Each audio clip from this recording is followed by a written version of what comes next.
Nós estamos falando esse mês, então, sobre a Reforma Protestante. No próximo dia 31, nós comemoramos, então, 506 anos da Reforma Protestante. Ela que promoveu inúmeras mudanças na história, não só da igreja, mas da humanidade, vamos pensar assim, né? E ao longo dos anos, historiadores, teólogos definiram 5 pontos fundamentais da fé reformada que fazem um contraponto com os outros 3 pontos principais do catolicismo romano, que é a Bíblia, a tradição e o Papa. Nós definimos ao longo do tempo, então, 5 conceitos, né, que a gente chama de 5 solas, que são 5 somente ou 5 apenas, que falam da nossa doutrina, como nós acreditamos, como nós cremos, né, que é somente a graça, somente a fé, somente Cristo, somente as Escrituras e somente a Deus toda a glória.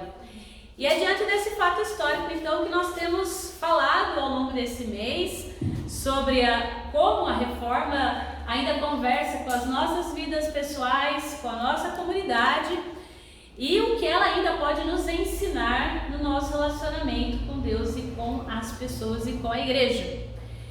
E a gente sabe que o nosso relacionamento com Deus, com a igreja, é permeado de palavras que nem sempre a gente sabe o real significado delas, né? Afinal, por que isso ou por que aquilo? Eu desliguei porque eu sei que vocês pedem para eu desligar, porque senão a voz vai sumindo, né? E hoje a gente vai falar um pouquinho então sobre mais um somente, que é somente Christus, então solos Christus no latim, né? Somente Cristo no português. E hoje a gente vai refletir um pouco sobre isso. Nosso texto de hoje eu vou ler para vocês na Nova Versão Internacional, mas você pode acompanhar aí, que é os versículos de 28 a 30 do capítulo 18 do Evangelho de João, que diz: mais tarde, sabendo então que tudo estava concluído, para que a Escritura se cumprisse, Jesus disse: tenho sede. Estava ali uma vasilha cheia de vinagre. Então embeberam uma esponja nela, colocaram a esponja na ponta de um caniço de esopo e a ergueram até os lábios de Jesus. Tendo provado, Jesus disse: está consumado. Com isso, curvou a cabeça e entregou o Espírito. Palavras do Senhor. Vamos orar mais uma vez? Pai, pedimos a iluminação do Teu Santo Espírito nessa hora que nós refletimos sobre a Tua Palavra. Fala o nosso coração, que o nosso coração seja terra fértil, que a Tua Palavra como boa semente caia e ali crie raízes, cresça e multiplique a 100 por 1. Essa é a nossa oração em nome de Jesus. Amém. O Evangelho de João, ele proclama Jesus como Salvador do mundo todo, né? Ele é a luz que ilumina todas as pessoas, a luz do mundo, né? Ele é a revelação do amor de Deus por nós. No texto que a gente leu aqui, a salvação para a humanidade está consumada. Né? Aqui a gente encontra o auge, vamos pensar assim, do evento da crucificação de Jesus. Ele entrega então o seu Espírito. A gente tem aqui 3 vezes o verbo consumar, cumprir, que no grego é o teleo, que é você já deve ter ouvido o telelestai, que é uma tradução da expressão está consumada. Então, essas são as últimas palavras do Senhor Jesus. Né? Está consumado, está feito, acabou, finito, né? E aí eu queria pensar com você assim, a partir desse texto, que Jesus aqui, quando ele diz está consumado, ele exterioriza toda a obediência ao Pai. Na morte de Jesus, nós temos aqui o próprio Deus inclinando a sua cabeça e entregando-se por nós. Fala que ele rendeu o Espírito, né?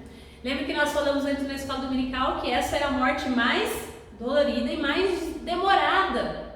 E aqui a gente tem Jesus entregando-se de bom grado, e naquele momento onde ele entrega o seu Espírito, ele morre.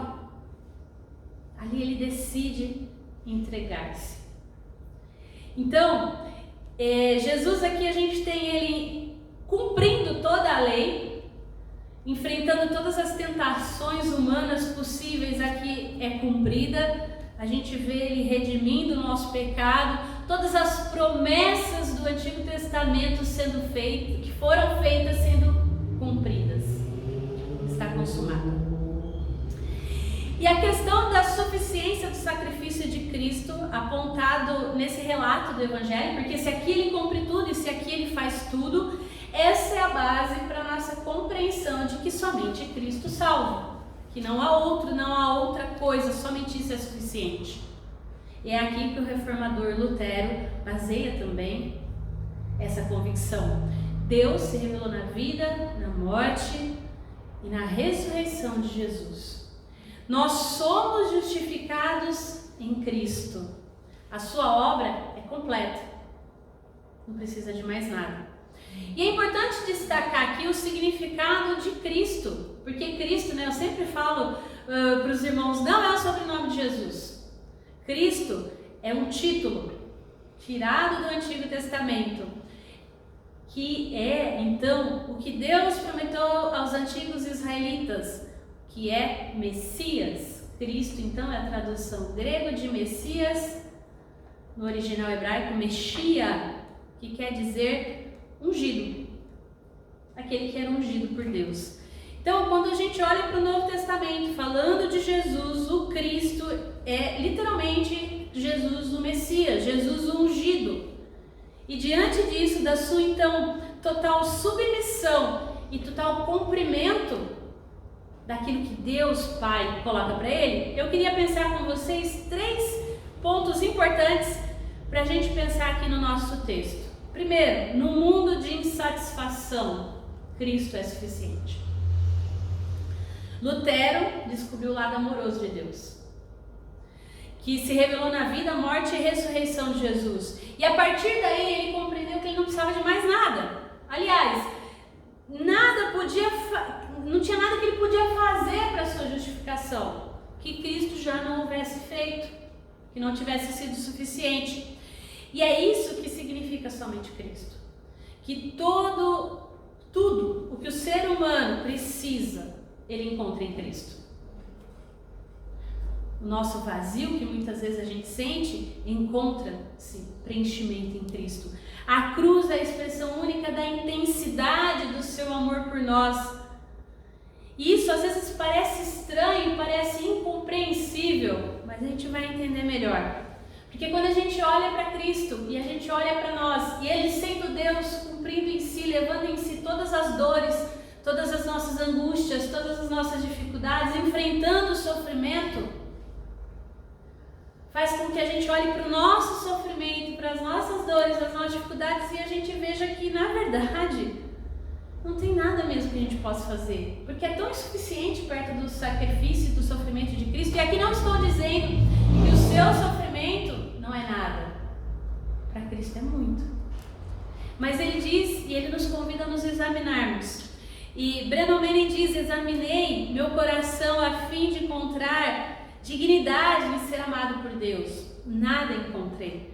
Mas quando me virei para Cristo, percebi que o amor dele saía dali gratuitamente. É o amor de Cristo que significa o homem, que significa a mulher. Nós somos uma geração marcada pela insatisfação. Nunca é suficiente. Já prestou atenção nisso? Eu falo aqui da minha geração, talvez a geração anterior. Vamos pensar aqui na geração aí que está na média entre os 30 e 50 anos, né? Então essa geração, pra gente é muito difícil a gente se sentir completo, se sentir satisfeito por aquilo que a gente faz ou por aquilo que a gente alcança. Sempre tem alguma coisa a mais. Nós somos movidos pela nossa insatisfação. Eu posso ser alguém melhor, eu posso ir atrás de algo melhor. E não estou falando aqui que a ambição é errada, de ser melhor, de querer mais, de querer melhor. O problema é o que nos move.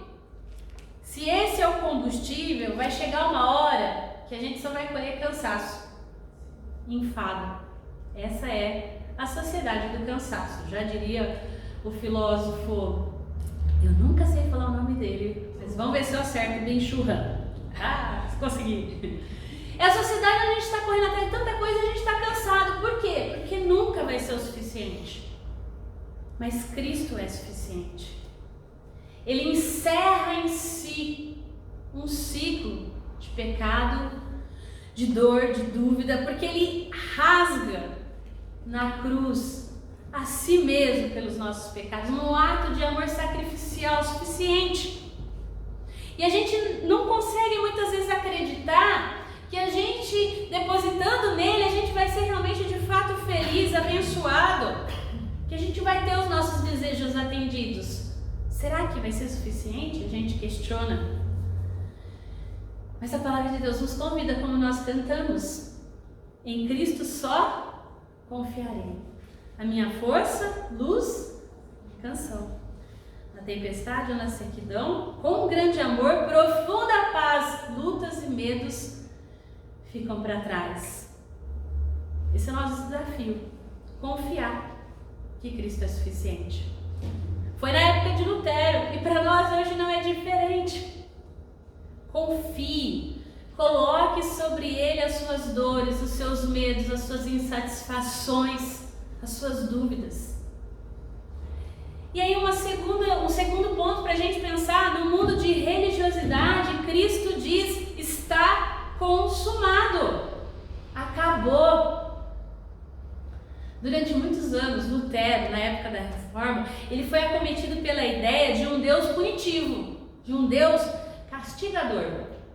E ele chegava até mesmo a fazer o quê? Se flagelar, como ato de penitência. E esse sentimento de inadequação, de impureza que ele tinha, era fruto de um esforço constante para se tornar aceitável diante de Deus. Eu tenho que estar diante de Deus puro, irrepreensível. Na compreensão da religiosidade daquela época, todo pecado merecia punição, morte, pagamento. A vida de Lutero mudou quando ele compreendeu que a justiça de Deus faz de uma forma diferente. Não se trata de justiça através da qual Deus pune, mas da justiça que Deus concede. Porque ele já puniu na cruz todo o pecado. Cristo levou sobre si todo o pecado. Ele fez o que a gente teoricamente teria que fazer. Na cruz o sacrifício foi pago, os nossos pecados foram perdoados. Mas vivemos tempos onde a gente tem que produzir. E aí o sacrifício substitutivo de Jesus aponta para o que Lutero disse ser a justiça de Deus. Ele se fez sacrifício por nós. Ele fez o que tinha que ser feito. Eu não preciso fazer mais nada para receber essa salvação. A gente não precisa de penitência, a gente não precisa de sacrifício. Não é uma vida certinha que vai fazer Deus nos aceitar mais ou menos. Mas a gente vive essa narrativa. Nesse sentido, a gente acha que a gente tem que ser colaborador na salvação. Só que Deus não aceita colaboradores. Nesse sentido, não. A salvação é uma obra realizada exclusivamente por Ele. Só por Ele. Associar a ela qualquer esforço, qualquer mérito humano, é depreciar o sacrifício perfeito de Cristo. Realizado de uma vez por todas em favor de nós. E é isso que nós, como reformados, afirmamos. Não há nada que a gente possa fazer para ser salvo. Qualquer boa obra que a gente faz é resultado do que Cristo fez. A gente já está falando isso, né, desde o começo do mês, mas é isso que a gente precisa interiorizar dentro de nós. Que se for para salvação, se for para estar do lado de Deus, o que Cristo fez é suficiente. Jesus era o templo para acabar com todos os templos. Ele era o sacerdote para acabar com todos os sacerdotes e o sacrifício para acabar com todos os sacrifícios. Mas a gente teima em repetir isso, em fazer isso. A nossa religiosidade sempre diz que a gente tem que estar fazendo alguma coisa, que a gente tem que produzir, a gente tem que entregar, talvez para aliviar o nosso sentimento de culpa, de remorso, isso vem da nossa cultura religiosa e hoje está fora até da religiosidade, né? A gente tem que produzir. E assim como na época da reforma, atualmente hoje, a gente precisa entender e compreender que a nossa fé não é baseada em sacrifício. Não é pelo tanto de atividade da igreja que eu vou, não é pelo tanto de culto que eu assisto, pelo tanto de ritual que eu faço, pelo tanto de dinheiro que eu dou na igreja. Qualquer campanha que eu posso fazer, não é. Nessa cultura de produtividade, faz a gente ficar exausto, esgotado. Cristo nos convida a lembrar que já está consumado, que Ele já fez tudo o que tinha que ser feito, que a nós nos resta confiar nele, porque não é sobre o que nós fazemos, é sobre o que Ele fez. Nunca foi sobre nós, é sempre sobre Ele. E aí, nenhum sacrifício que a gente fizer vai ser grande demais. O seu ato sacrificial nos proporciona algo que a religiosidade não nos oferece. A religião traz pra gente um manual de regra. Você cumpre, Deus abençoa. Você cumpre, Deus abençoa. O Evangelho propõe algo diferente, propõe pra gente um relacionamento. Um relacionamento verdadeiro e íntimo com Deus. E quando a gente se relaciona com Ele, a gente passa a ver que Ele é um Deus amoroso. E o seu amor nos constrange a andar em novidade de vida. Nos constrange a transformação. Então, é um ciclo diferente. Eu não ando certinho, bonitinho na vida para Deus me agradar. Na verdade, para Deus se agradar de mim. Na verdade, Ele já se agradou, Ele já me comprou, Ele já fez tudo que tinha que ser feito. E agora Ele me abraça e Ele vai mostrando para mim que realmente tem coisas que eu preciso melhorar, tem coisas que eu preciso fazer melhor, mas não para Ele me receber, mas porque eu fui recebido, porque eu fui amado. Então eu começo realmente a ser transformado. Jesus mudou meu viver por causa do que Ele fez, não do que eu faço. Entende que é um contrafluxo do que a gente ouve em todos e na maioria dos discursos religiosos que a gente tem? E aí eu convido você a pensar num terceiro ponto. No mundo de descrença, Cristo é a nossa esperança. A morte de Jesus nos trouxe vida. Parece contraditório, né? Esse é o grande paradoxo da fé cristã. Como assim? Um Deus que morre nos traz vida. É totalmente fora da nossa lógica humana. Mas é isso que Deus faz. Está consumado. Esse grito de triunfo da fraqueza e da autenticidade de Jesus, o Cristo de Deus, contra todos os poderes opostos de Deus e do ser humano, faz com que todo o nosso vazio, todo o nosso desespero, toda a nossa perdição eterna se esvai na cruz de Cristo. Porque Ele toma tudo isso para si. Jesus é o Cristo, Ele é o Messias prometido, aquele que iria vir. Ele é o centro da fé cristã, Ele é o Deus encarnado que se manifesta na história humana e no mundo caído. E que transforma a história humana. E que transforma a sua história, a minha história. Um Deus que morre para matar a morte, porque Ele ressuscita, Ele vence a morte.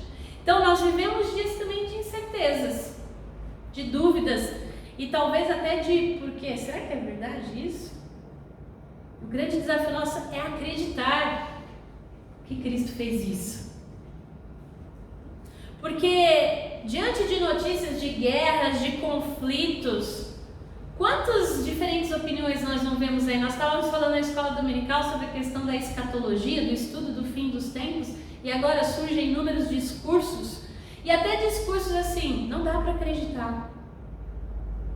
O que está acontecendo? Por que está acontecendo? E aí entra também o sentimento de revolta, de injustiça, de insegurança, de medo. A nossa fé aponta para a esperança que Cristo nos dá, porque Cristo trouxe esperança a uma humanidade que estava separada do seu Salvador.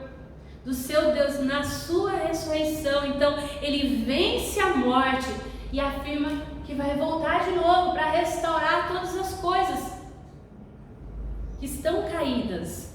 Para nós cristãos, no final da narrativa humana, existe esperança, porque Cristo prometeu que iria voltar definitivamente para restaurar todas as coisas. Essa é a nossa promessa.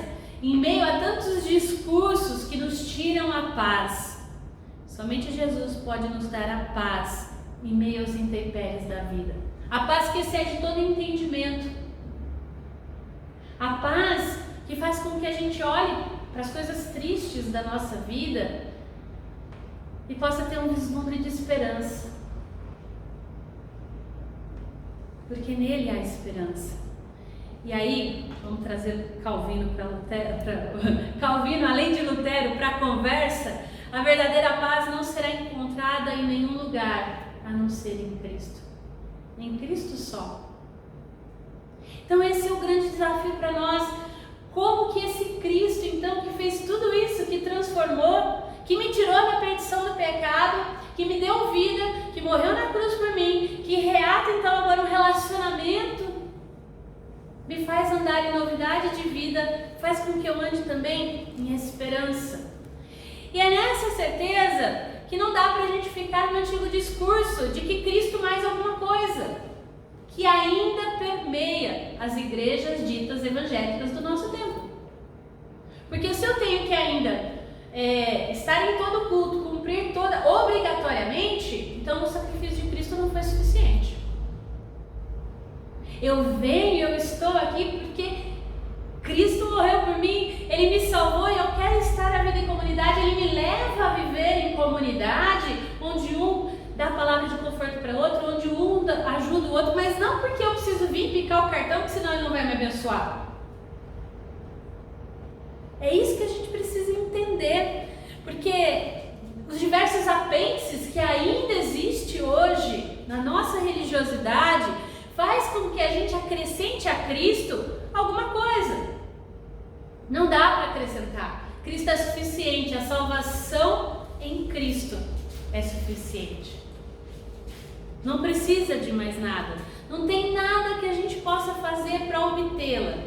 A gente só recebe. É graça, como a gente falou, né? Para a gente é tão difícil a palavra graça, porque tudo que a gente faz tem valor.